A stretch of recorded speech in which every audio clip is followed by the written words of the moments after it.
I've been kicking around stories with other educators recently that has stirred up a hornet's nest of memories for me about one particular aspect of our job, and that happens to be parent-teacher conferences.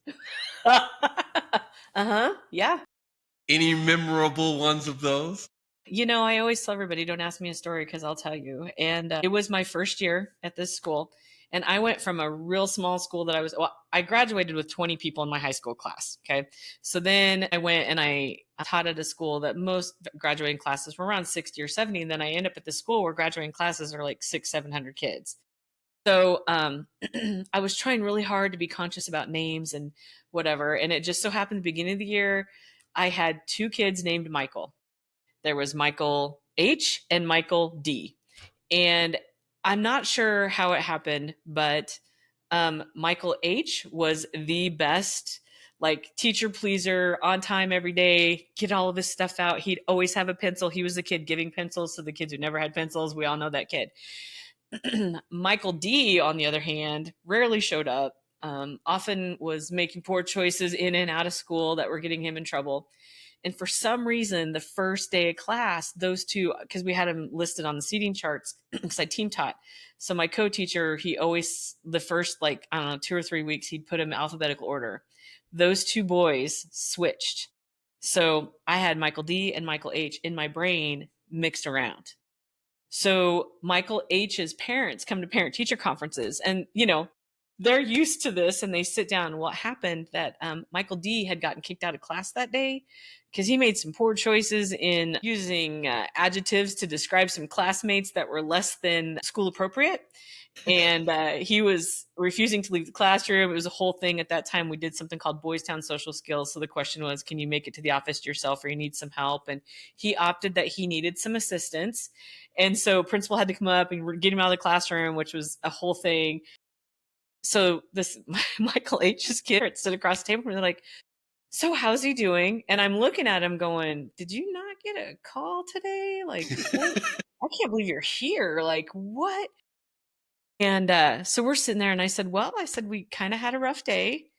And, I said, we can come back on Monday because at that time, parent teacher conferences, we didn't have school the rest of the week. This was like a Tuesday night and the kids didn't have school Wednesday, Thursday, or Friday. So I wouldn't see the kids till Monday. And his mom, her eyes are like saucers because I was like, I get it. He was frustrated. There's been a lot going on. I know there was some suspension talk, and she is like, "What? What are you? What are you talking about?" And the dad, I can just see his face, like the neck is just getting red, and I'm thinking, "Oh my God, I should shut up. This kid's gonna get beat when he gets home," like. And she goes, he said what? And I said, why don't you go talk to the principal, whatever. She goes, oh, we will. And they got up and left. And I just felt bad because I was like, I can't believe they didn't call the home, because usually when a kid gets removed, there's a phone call, there's a whole process. So I went about parent teacher conferences, didn't think too much about it, but I felt really bad. Like all night I kept going, oh, I feel kind of bad for that kid. But at the same time, not so much because he was kind of one of those kids that we talk about that it's like, yeah, whatever happens. End of the night, the principal comes up to me, one of the assistant principals. He's like, did you ever talk to Michael H's parents before they left? And in that moment, when he said that, I went, those were Michael H's parents. And he looked at me and he goes, well, yeah, dad was pretty upset. He goes, they left. He goes, I told him you'd call him back. And I went, I got the wrong kid. He goes, did you think, because that principal had both kids. And I went, yeah. He goes, I couldn't figure out what they were so mad about. He goes, they come up to me and it's this whole thing. So the worst thing was this, like, that wasn't bad enough. I am trying to find the kid's phone number so I can call home and apologize before the weekend. I got home. It was late. I tried to call. I left a message. Nobody called. Well, then I had conferences on Wednesday and then I was leaving town I was going out of town, actually taking the day off because we were meeting some friends for a little mini vacay. I wasn't back in town until Monday. That poor kid walks in. He had been grounded all weekend. His parents had taken his car away and he just came in. He goes, I can't believe you did me dirty like that. And I go, what are you? I go, I'm so sorry. I've been trying to call. He goes, will you please call my mom? I still to this day am not sure if those parents truly believe that I just messed up or if their kid just convinced me to call him. I felt terrible. That poor kid was grounded all weekend. It was a long weekend. He couldn't go out. I felt terrible. And ever since then, like every year after that, I was like, okay, tell me tell me about your child. Like I was always just very sure, but oh, that poor kid. I can only imagine what, these parents whose this kid had only ever had great reports. And I'm sitting here telling their kid got kicked out of class and was using profanity. And they're like, but my angel baby would never do that. And they were right. He would not. But yeah. I have been dubbed by my colleagues as Captain Kleenex. Okay.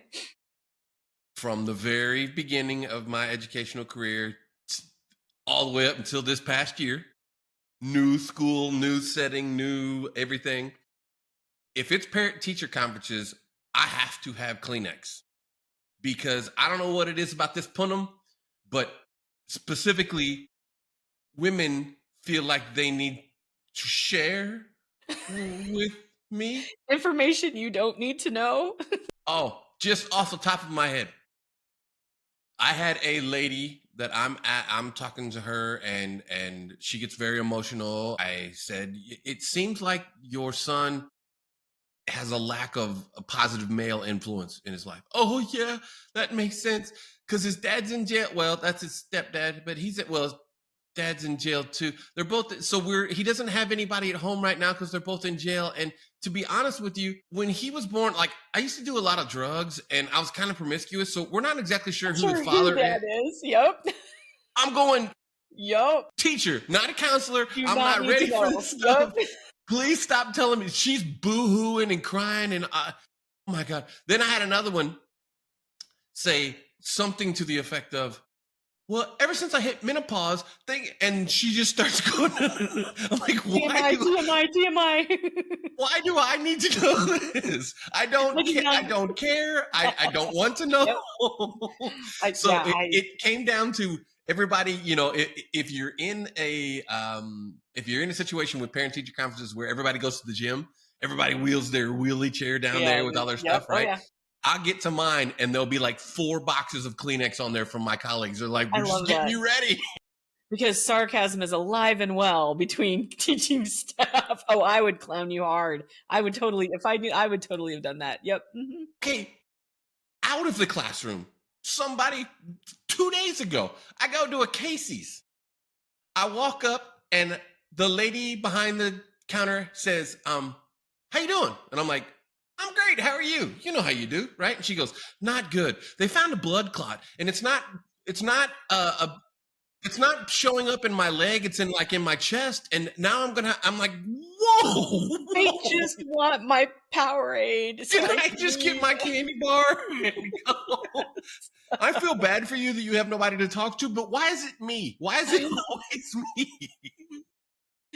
I always talk about this with teachers too. That reminds me of not only does that happen, but the opposite is true. Like if I'm out in public and I see kids misbehaving or doing something, I'm like, hey, what are you guys doing? And my husband's like, what are you doing? Stop. Those are not your children, especially if it's like high school kids for some reason. Cause I'll just look at them and go, what are you guys doing? And most of the time, cause I still have my teacher voice, my kids will assure everyone of that. If you just go, hey, okay. And my husband's like, you got to stop. You're going to get us in trouble. And I was like, I don't know. I still feel like I got to call people on their behavior out in public and they need somebody to maybe just rein them in a little bit. Their mom's not around. So. You know my wife. For those of you that don't know my wife, we are yin and yang. I am extrovert to the nth degree and she's very, very introverted.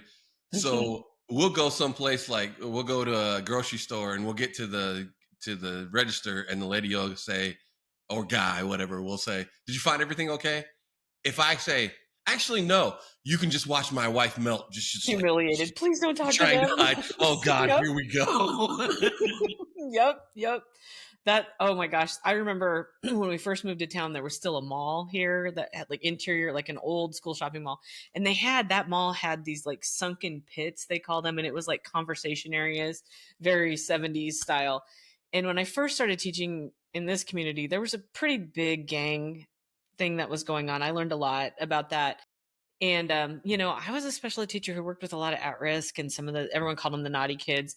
I had pretty good rapport with a lot of those kids. I'd have rival members in the same class. And, we just built a culture of that, we're going to leave that at the door. And it was always interesting to me. They always got along well in my class and then like mortal enemies outside. But I remember one time it was like, Thanksgiving, I think maybe Black Friday or something. My husband and we were newlyweds.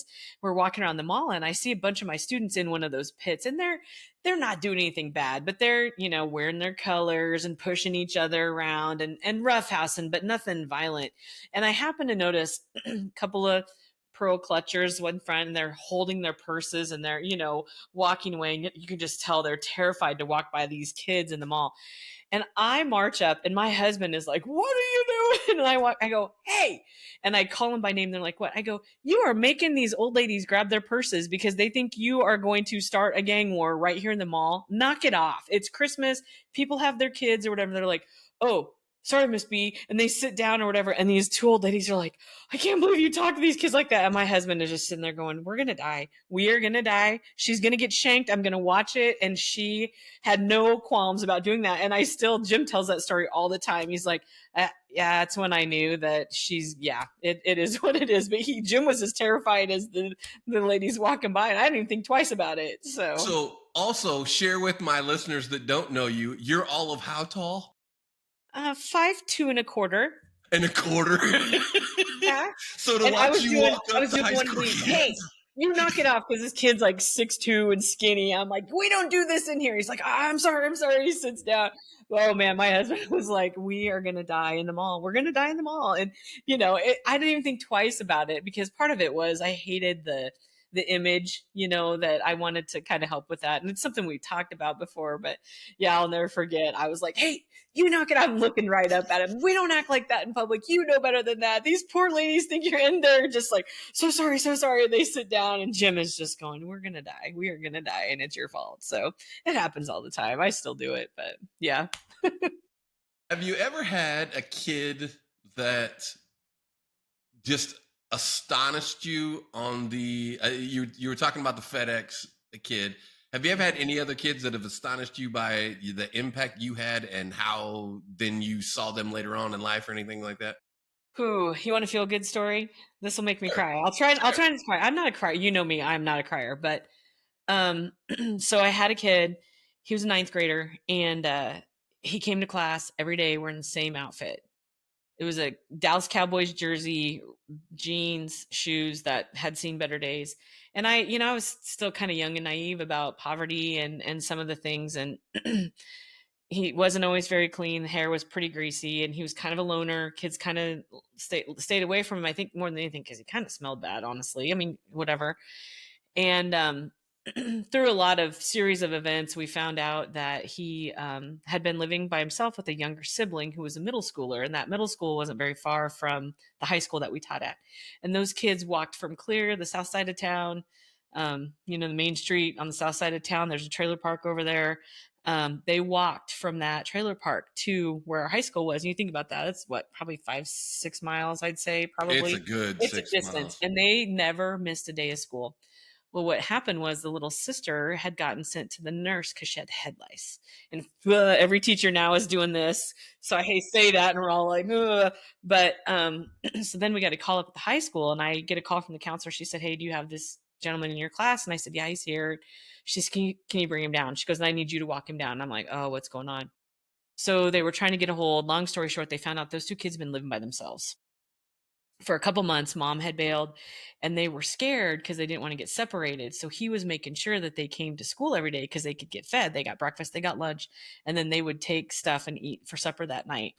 And pretty resilient kid. Very resilient, amazing kid. And after I heard that story, I'm getting goosebumps now just thinking about it. I had a whole different perspective of what I thought maybe this was going on with this kid. So it was one of the good stories. There was a foster family that I had worked with several times here in town, and they agreed to take both siblings in, took him in. And that kid's life just turned around. Like I remember he came back after Christmas, and he had a different Cowboys jersey because he'd gotten it for Christmas, and he had new shoes. He'd showered, he'd gotten a haircut. His confidence was just going through the roof. And all of a sudden his grades started getting better, and he started working hard. And he graduated, and that young man joined the Marines. He decided that was the way he was going to go.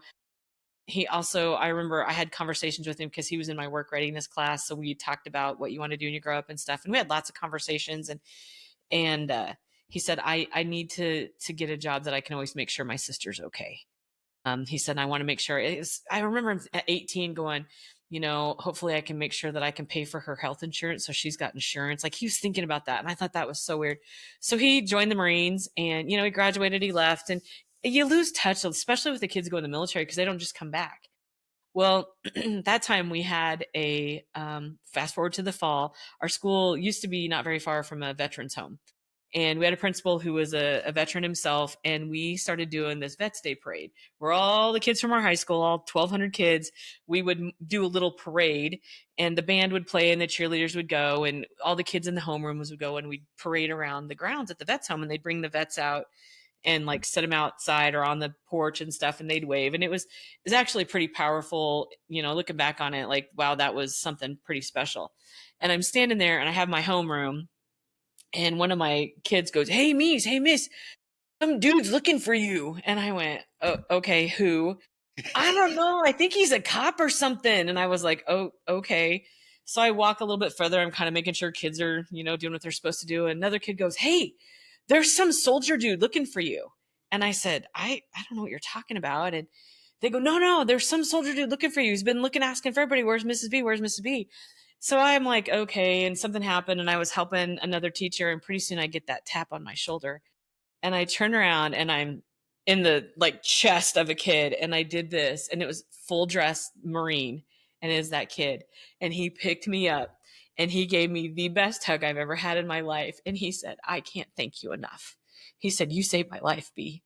And I went, me? I said, look at you. And he grew too. I don't know. A lot of people don't know this, but high school boys have a huge growth spurt between 10th and 11th grade. There's a huge difference. But then also, I've had so many kids that will graduate from high school, boys, and they'll grow 6 inches their freshman year of college. This kid, that happened. And he got buff because, he's in the Marines. He was back on leave and he had just gotten back. And he goes, yeah, my mom's here, was his foster mom. She wants to talk to you. And she came up to me and she had tears in her eyes. And she said, we just picked him up from the airport. And he said, you got to take me to the Vets Parade. I want to see Mrs. B. She goes, we haven't even been home yet. We came here so we could see you. That's amazing. Yeah.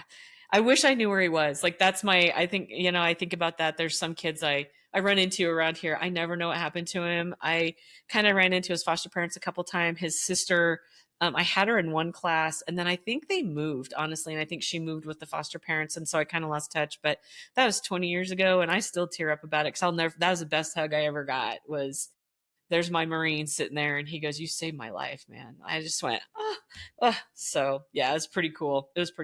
So that's the effect that we can have on kids. We should never take that for granted, right? No.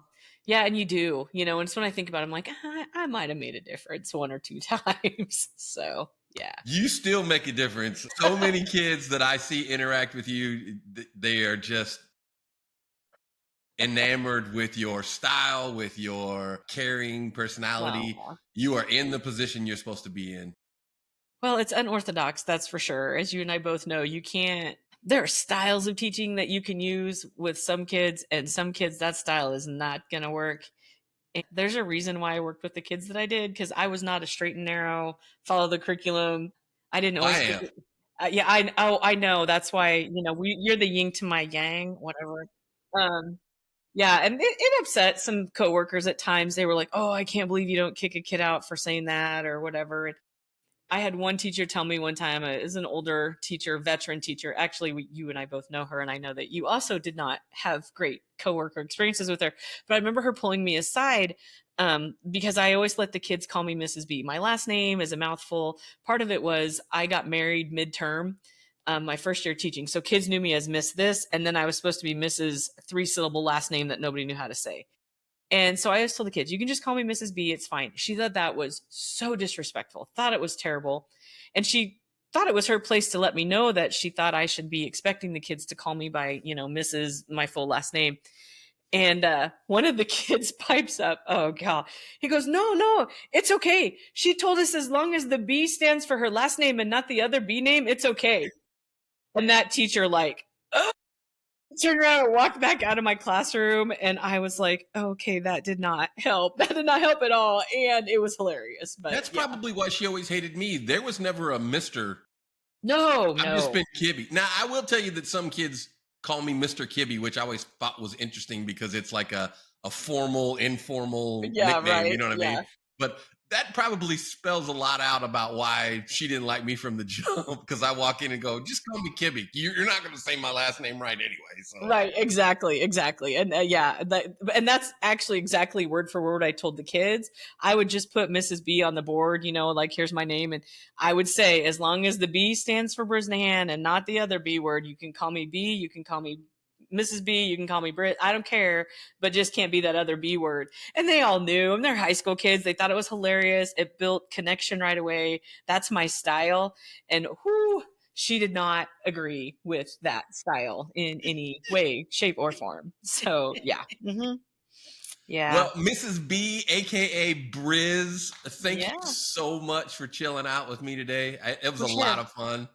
I know Yeah. we have more in our Oh, sleeve or up there's our so sleeve. many. Yeah. Yes, so many. So for sure. I'm I'll glad give you you a invited me. break It's for been a a minute. while, and then we'll have to jump back on here and do this again. Yeah, you should, because I have a PG-13 story that's hilarious. I'll share with you sometime. So yeah, it's pretty good. So We'll talk to you soon. thanks, Kib. See ya.